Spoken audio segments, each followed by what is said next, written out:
রুনুদিকে আর সন্ধ্যাদিকে অন্যায়ভাবে সকাশ করেছে বলে আমরা সবাই এসেছি। কারণ রুনুদিও আশা দিই আর সন্ধ্যাদিও আশা দিই। আজকে ওদের সাথে হয়েছে, কালকে আমাদের সাথে হবে না তার তো কোনো মানে নেই। আর আমরা কাজের পর কাজ চাপিয়ে যাচ্ছে আমাদেরকে।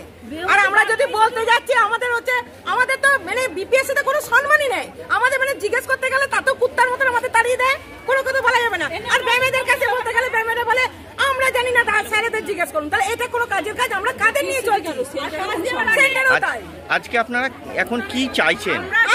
স্যার এসে কথা বলুন, সন্ধ্যাদির সঙ্গে রুনুদির সাথে বিএমএস স্যার কথা বলুক, ওদের অনলাইনে বলুক, সবার সামনে বলুক যে ওদের সকাশ করছে। যদি ওদের সকাশ লেটার নিতে হয় তাহলে আমরা 180টা মেয়ে সকাশ লেটার নেবো।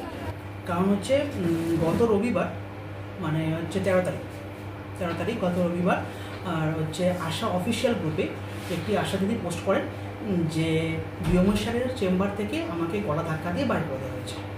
আমি সেই পরিপ্রেক্ষিতে এবং আরেকটা আশা দিদি বলেছেন হ্যাঁ যে ওটাকে সাপোর্ট করেছেন।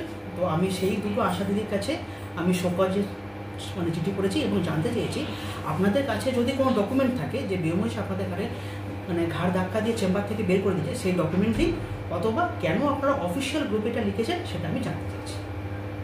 এবং আমি মাত্র হচ্ছে আমার কালনামানে 184খানা আশা আছে, তার মধ্যে হচ্ছে 2টি আশাকে আমি শোকজটা করেছি।